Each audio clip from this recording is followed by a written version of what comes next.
اب آج کا میرا موضوع ہے شہادت علی رضی اللہ تعالیٰ عنہ۔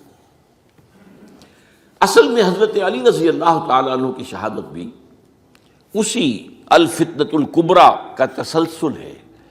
وہ جو عبداللہ ابن سبا کا پیدا کردہ عظیم ترین فتنہ تھا، اسی کا ایک نتیجہ حضرت علی کی شہادت بھی ہے، لیکن وہ بات ذرا تفصیل سے سمجھنی ہوگی، اور اس کے لیے میں ممنون احسان ہوں۔ حال ہی میں ایک کتاب چھپی ہے، ڈاکٹر سید رضوان علی ندوی، وہ محقق ہیں تاریخ کے، انہوں نے بڑی تاریخی تحقیق کے بعد جو باتیں بیان کی ہیں وہ میں آپ کے سامنے رکھ رہا ہوں۔ عرب میں جنوب مغرب کی کونے میں، جہاں یہ یمن بھی آباد ہے، اس کے اوپر نجران ہے، اسی علاقے میں یمامہ کا علاقہ کہلاتا ہے۔ یہاں ایک قبیلہ آباد تھا، بنو تمیم۔ یہ جو لوگ تھے بڑے کرخت مزاج، جنگجو، اکھڑ، ضدی، اور جس بات کو ایک دفعہ مان لے اس پر اڑ جانے والے اور مر مٹنے والے۔ یہیں سے فتنہ پہلا اٹھا تھا، سب سے بڑا جو نئے جھوٹے نبی کھڑے ہوئے تھے ان میں سب سے بڑا تو مسیلمہ کذاب تھا، یہی تو علاقہ تھا۔ اور اس کے خلاف اس فتنے کی سرکوبی میں کتنے صحابہ، 1200 صحابہ ایک جنگ کے اندر شہید ہوئے، جن میں 500 جو ہیں وہ حفاظ تھے رضی اللہ تعالیٰ عنہ اجمعین۔ تو یہ لوگ جو یہ تھے بڑے زوردار تھے۔ اس قبیلے کے بارے میں حضرت عمر رضی اللہ تعالیٰ عنہ نے ایک بڑی عجیب حکمت عملی اختیار کی۔ ان کو وہاں سے اکھاڑ کر اور ایران کی سرحدوں پر آباد کر دیا، اب جہاں پر جہاد ہو رہا تھا، تاکہ ان کے اندر جو یہ جنگجوئی ہے یہ اب اس مقصد کے لیے استعمال ہو، اب وہ دارالاسلام کی توسیع کے مقصد کے لیے استعمال ہو، اور وہ ہوئی۔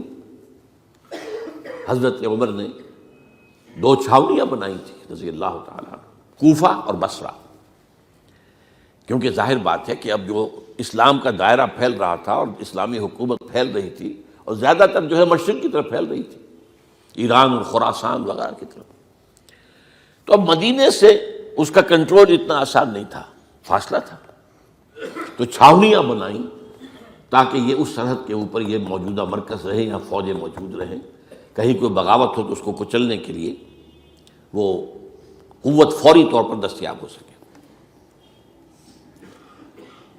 یہ لوگ ہیں کہ جو عبداللہ ابن سبا کی فتنے سے سب سے زیادہ متاثر ہوئے۔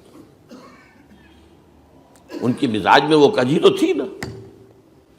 حضرت عمر بھی ان کا جو ایک مضبوط کنٹرول تھا انہیں دبائے رکھا ہے، اور ان کا رخ جو ہے ایک دوسری طرف موڑ کر اس سے اسلام کو فائدہ پہنچایا۔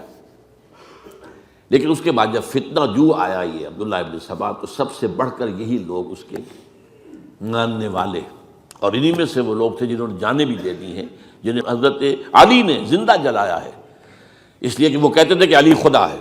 اے علی تم خدا ہو، تم ہمیں آگ میں جلا رہے ہو، یہ تو تم ہمارا امتحان لے رہے ہو۔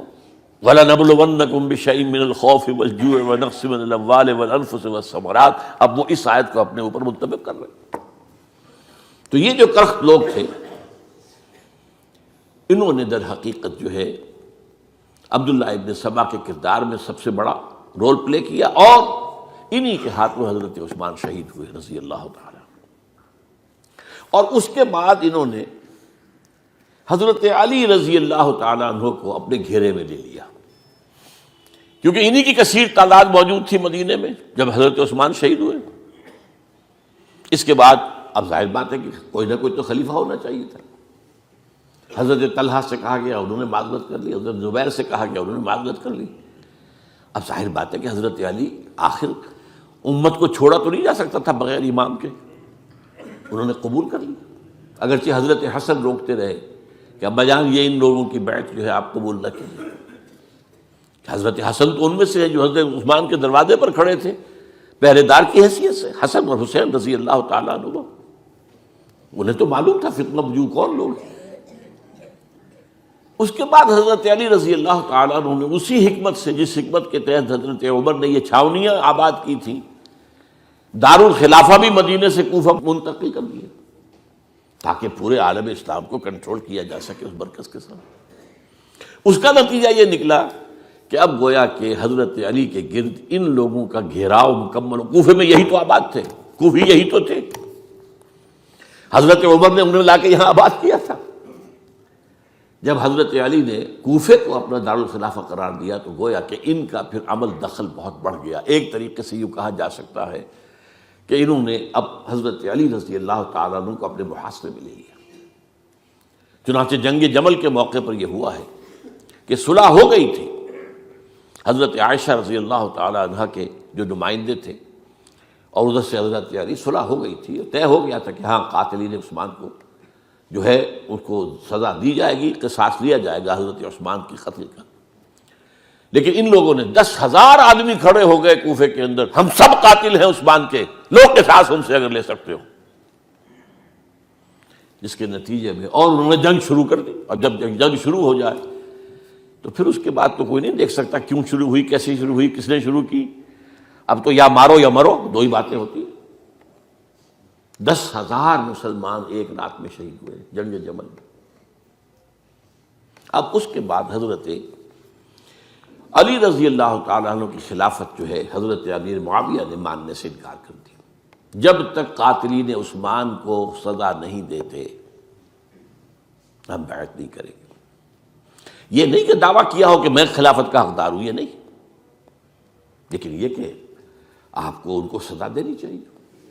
اب یہ تھا وہ مخمصہ جس میں حضرت علی رضی اللہ تعالیٰ عنہ وہ فرماتے تھے تم میرا ساتھ دو تو میں ان قاتلین عثمان سے سزا جو ہے ان کو سزا دے سکتا۔ ادھر انہیں پتا تھا کہ میں سرنڈر کرتا ہوں تو مجھے علی تک تو پہنچنے کوئی نہیں دے گا، راستے میں ختم کر دیں گے رضی اللہ تعالیٰ عنہ۔ تو یہ پیچ تھا ایک جو ایسا پڑا ہے۔ اب اس میں جب حضرت معاویہ اور حضرت علی کے مابین فیصلہ کن جنگ ہوئی، جنگ صفین جسے کہتے ہیں، جس میں 70,000 مسلمان ایک دوسرے کی تلواروں، تیروں، نیزوں سے قتل ہوئے۔ اس موقع پر حضرت معاویہ کی طرف سے ایک آفر آئی، قرآن مجید کو نیزے پر اٹھا کر لوگوں نے کہا کہ یہ خون ریزی بند کر دو، ہم قرآن کا فیصلہ ماننے کو تیار ہیں۔ حضرت علی دیکھ رہے تھے کہ یہ اصل میں میری فتح کو شکست سے بدلنے کا پروگرام ہے، تقریباً فتح میری ہو چکی ہے، لیکن یہ جو طبقہ تھا یہ انہوں نے کہا نہیں بڑی ٹھیک بات کہہ رہے ہیں، وہ مانیے ان کی بات، جنگ بند کی۔ انہوں نے ہی یہی لوگ تھے جنہوں نے مجبور کیا حضرت علی کو کہ وہ تحکیم پر رضامند ہو جائے۔ اس کے بعد تحکیم میں جو معاملہ ہوا، حضرت علی حضرت عبداللہ ابن عباس کو اپنی طرف سے حکم بنانا چاہتے تھے، یہ اڑ گئے نہیں، یہ اڑ جانے والے لوگ، اور یہی اصل قوت تھے، وہاں ساری طاقت کوئی نہیں کی تھی۔ تو انہوں نے ابو موسیٰ اشعری کو اپنی طرف سے مقررہ، وہ بہت نرم خو آدمی تھے، انہیں بناؤ۔ بہرحال جو بھی بات طے ہوئی، اب تاریخ کی روایتوں میں اختلاف ہو سکتا ہے، کہا یہ جاتا ہے کہ طے تو یہ ہوا تھا حکمین کے مابین، ادھر سے ابو موسیٰ اشعری، ادھر سے عمرو بن العاص رضی اللہ تعالی عنہما، کہ آپ اپنے جو کلائنٹ ہیں حضرت علی آپ انہیں معزول کر دیجئے، میں معاویہ کو معزول کر دیتا ہوں، پھر جو ہے مسلمان فیصلہ کر لیں کسی اور کی عبادت۔ انہوں نے کھڑے ہو کے کہہ دیا میں علی کو معزول کرتا ہوں، اور عمرو بن العاص نے کہا کہ میں معاویہ کو قائم کرتا ہوں۔ اب یہ ہے روایت، واللہ عالم اس میں کتنا سچ ہے کتنا جھوٹ ہے، میں کوئی مورخ نہیں ہوں، میں کوئی تاریخ کا محقق نہیں ہوں۔ اس کے بعد جو ہے اب یہ لوگ انہوں نے کہا کہ مانیے تحکیم کو، اور جب انہوں نے حضرت علی نے اس تحکیم کے فیصلے کو ماننے سے انکار کیا تو باغی ہو گئے، حضرت علی کو کافر قرار دیا، اور جا کر ایک جگہ پر حرورہ ایک جگہ تھی وہاں پر جا کے جمع ہو گئے، جتھا بندی کی، بہت بڑی طاقت پر وہاں کر انہوں نے طے کیا کہ علی بھی کافر ہو گیا، معاویہ بھی کافر ہو گیا، عمرو بن العاص بھی کافر ہو گئے، سب کافر ہیں۔ حضرت علی کی طرف سے ایک گئے سفیر ان سے بات کرنے کے لیے، تو انہوں نے کہا تم ہی نے تو کہا تھا کہ تحکیم کو تسلیم کرو، کہ ہاں ہم نے گناہ کیا تھا، کفر کیا تھا، ہم توبہ کی ہم نے۔ اگر علی بھی مان لے کہ میں نے مان کر کفر کیا تھا، اب میں توبہ کرتا ہوں، تو ہم ان کی بات مان لیں گے۔ اب حضرت علی اس طرح کا جھوٹ کیسے بولتے؟ انہوں نے تو کوئی کفر نہیں کیا تھا۔ بہرحال انہوں نے پھر بھی نرمی برتی کہ دیکھو اگر تم کوئی خونریزی نہیں کرو گے، فساد نہیں مچاؤ گے، تو میں تمہیں کچھ نہیں کہوں گا۔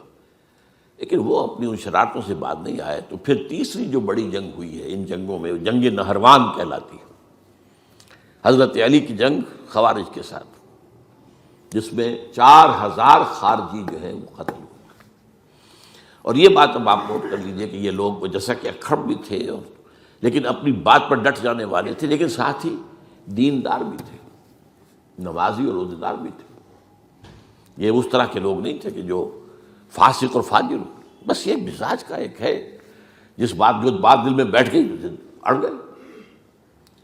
تو یہ اصل میں انہوں نے پھر فیصلہ کیا کہ اور تو ہمارے بس میں اب کچھ نہیں ہے، ان تینوں کو قتل کر دیا جائے، علی کو بھی اور معاویہ کو بھی اور عمرو بن العاص کو بھی۔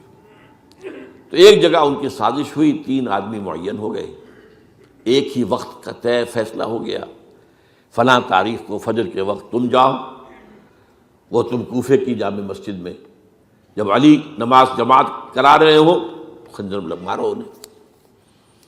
اور یہ اس کا نام ابن ملجم تھا، خارجی، یہ وہی لوگ بنو تمیم کے لوگ۔ دوسرا جو تھا وہ دمشق میں حضرت معاویہ کو قتل کرنے شہید کرنے کے لیے پہنچ گیا۔ تیسرا مصر پہنچ گیا حضرت عمرو بن العاص کو۔ اب یہ بات اللہ کی طرف سے ہے، یہ تو اس کی مشیت ہے، اس کا فیصلہ ہے۔ حضرت علی پر وار کارگر ہوا، اب شہید ہو گئے۔ حضرت معاویہ پر وہ وار ذرا اوچھا پڑا، زخمی تو ہوئے لیکن آپ کی جان بچ گئی۔ عمرو بن العاص اس روز مسجد میں کسی معذوری کی وجہ سے، عذر کی وجہ سے فجر میں آ ہی نہیں سکے، لہذا حضرت علی کی شہادت ہو گئی۔ اب یہ ہے اصل پس منظر، کن لوگوں نے کیا شہید، اصل میں وہ سمجھ لینے کی بات ہے۔ یہ خوارج نے شہید کیا، لیکن خوارج کا فتنہ سبائی فتنے ہی کا آف شوٹ ہے، اسی کے ذیل میں ہے، اسی کی ایک شاخ ہے، اسی کا ایک نتیجہ ہے۔ یہ خوارج جو ہے بعد میں بھی ان کی مسلسل جو ہے وہ جنگیں رہی ہیں۔ بہرحال اس صورتحال کو یہ سمجھ لیجئے کہ یہ خلفائے ثلاثہ رضی اللہ تعالی عنہ، حضرت عمر شہید، عثمان شہید، علی شہید۔ عجیب بات ہے کہ تینوں کا نام عین سے شروع ہوتا ہے، عمر عین سے، عثمان عین سے، علی عین سے، تینوں شہید ہوئے ہیں۔ لیکن یہ کہ یہ ہے تاریخی پس منظر۔